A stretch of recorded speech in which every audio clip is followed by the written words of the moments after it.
This is Bella. She's a Bernese Mountain Dog and she needs a little coaxing to get into the tub. But I find that just gentle prodding and tapping the floor of the bathtub, say, "Come on, Bella, come on up," and she gets up there. Normally I bathe her on the floor, but I have been having a lot of back issues and a lot of other groomers have suggested to do my big dogs in the tub, so I finally have caved. And I didn't adjust the loop before I put her in there, which was not smart of me. So I'm like trying to finagle it and get it around her neck, and she just don't put that thing around my neck. I'm just gonna put my head over here. I had to push her over and say, "Come on, just be patient with me, girl." I already pre-mixed some shampoo for her. We use Well and Good shampoo, and she gets a spa package, so she gets an upgraded shampoo and conditioner. But she has a lot of time outside, so she comes in super dirty, so I have to wash her once with our regular hypo shampoo just to get the bulk of the dirt off, and then I wash her with our silky shampoo and soak her with a DeShedding conditioner, which helps when I brush and blow her out.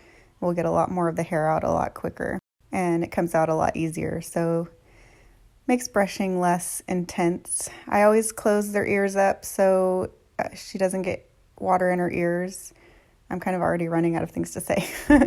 I soak her down really well, and it's kind of hard in the bathtub to get that other side of her, and sometimes she doesn't want to turn around.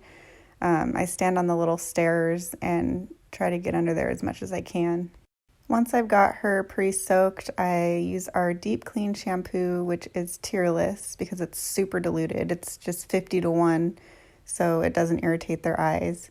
And like I said before, this is just a pre-wash, so I'm just kind of getting some loose dirt off her. I have kind of fun squirting it on her, and I don't know why I keep looking at the camera, but anyway, standing on the stairs is kind of dangerous because it gets kind of slippery sometimes, but it makes it so that I can reach over her since I'm short and she's a pretty big dog.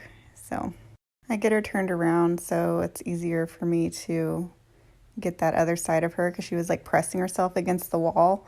And I'm like, "Come on, Bella, I cannot scrub that side of you if you're stuck against the wall." So then I'm just making sure that I think I made some more shampoo because I ran out. But she's a big dog and she has so much hair. It's just like, come on, just get clean. It's really good to scrub those rear feathers. And sometimes the tail on these big dogs are like the size of a small dog, and it takes almost half a bottle of shampoo just to get that tail fully saturated and clean. And then also underneath the neck is like really thick, so it's important to get scrubbed under there really good too. Once I've got her all scrubbed up, I rinse her off and prepare her for her second wash. I'm using the Silky shampoo, which is a lustrous coat shampoo to help condition her coat and make her nice and shiny. I don't do like a crazy rinse on her for the first time just because I'm going to be putting more shampoo on her anyway. This is just to get kind of the first layer of dirt off since, like I said before, she comes in pretty darn filthy. One thing that I have to consciously force myself to do is like focus on their feet and really make sure to scrub their feet because I have a tendency not to really realize how dirty their feet are. And also under her neck, like I said, is super thick. How many times did I say, like I said? Like I said, like I said, like I said. Oh gosh, I don't know. Rubbing underneath her belly is really important. That's a lot of dirt falls down there and it can oftentimes be missed. She likes to lay in the dirt, so it gets really nasty. Now that she's mostly rinsed, I'm going to use the Lustrous Coat shampoo to give her another once over, make sure there are not any spots that I missed. She takes me about 20 to 30 minutes to fully wash her, including letting her soak in her conditioner and make sure that she's kind of dry. Usually, like, she doesn't really like the dryer, so I'll usually just blow off all the heavy water and then I have her chill in the kennel for a little while I work on some other dogs. After she's all scrubbed up, I rinse this off of her again and prepare her for a soak and a deshed conditioner and she really likes the bath.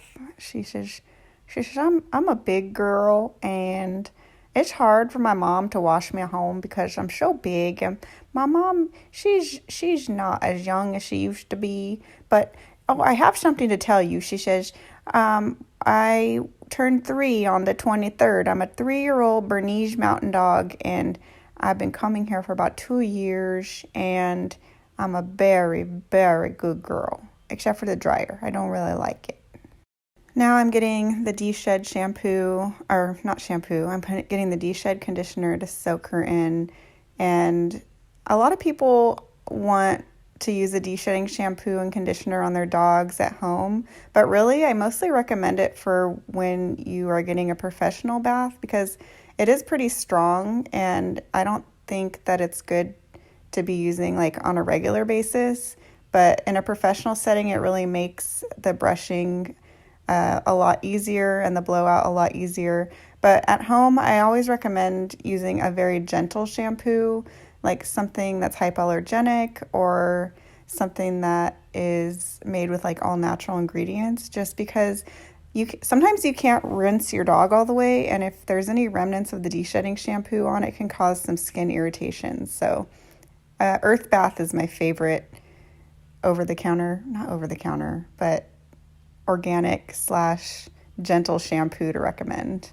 My coworker came in to tell me that my other dog is here, and I'm like, well, I have Bella in the tub, so I can't really just leave her here. Oh, she just slathered me with her shake, and my coworker is standing off camera to wait with Bella while I go check in my other dog. So she's never alone in the tub. I would never leave my dog alone in the tub, but she says, I can turn around. This is not so bad. Now I have my friend Letty taking care of me while Melissa goes to do something else while I soak in my shampoo.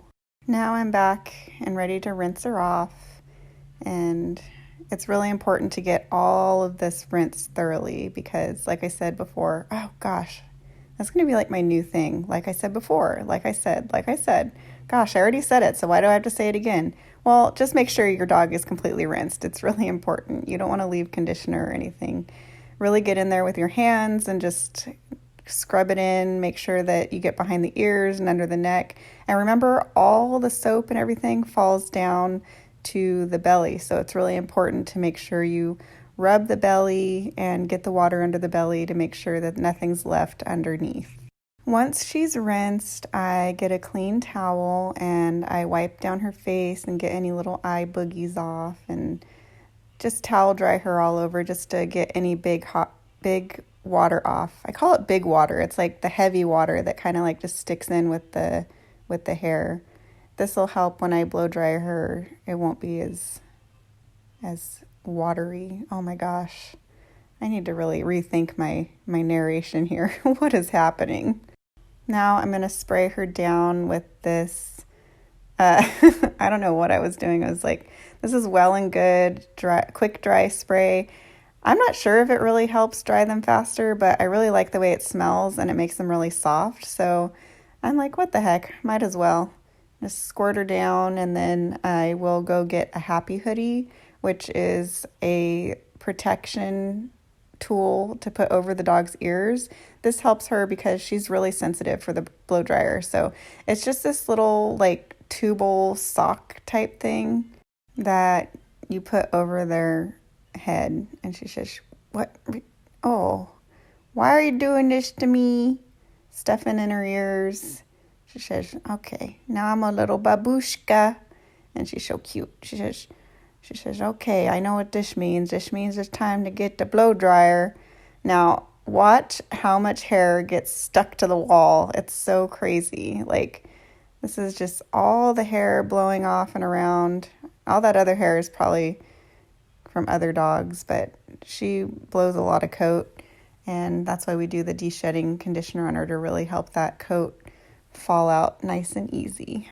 You can see the wall behind her turning black. It's like so much hair. I love the Velocity dryer. It really helps with having to brush. You don't have to brush as much, and I think she kind of likes it, when she has the happy hoodie on because it doesn't bother her. Like, I think some dogs can hear like the sound, like the hissing sound or like a high pitched sound from the blow dryer that maybe we can't hear, but some dogs are super sensitive for it. Once I've got most of the water blown off of her, I take off her happy hoodie and throw it into the dirty laundry. And then she's excited to get out of the bath. She says, "Get me out of here." So I'm just putting my blue lead around her just so that I can walk her down the stairs. Some dogs are like top heavy and they're like really nervous to go down the stairs, but she's pretty sure-footed, so she did good. Ooh, I bet you can't wait for me to spray all that hair down. Well, you're in luck. I'm gonna do it. I like to make sure that the bathing area is clean for the next dog because I think it's really disgusting to like put another dog in some other dog's hair, even though it's clean hair. Like, I would be kind of annoyed if my groomer put my dog in a dirty tub. So I always hose everything down and make sure like all the hair is going down the drain so that for the next dog it's nice and clean. And there you have it. A nice clean tub. Pick up all the hair, and just for effect I throw the hair into the air because why not? And it's oddly satisfying to hose down the walls. I kind of like doing it. And I'll make another video of Bella getting her brush out and toe trim, things like that. So thanks for watching, and I'm so glad you're here.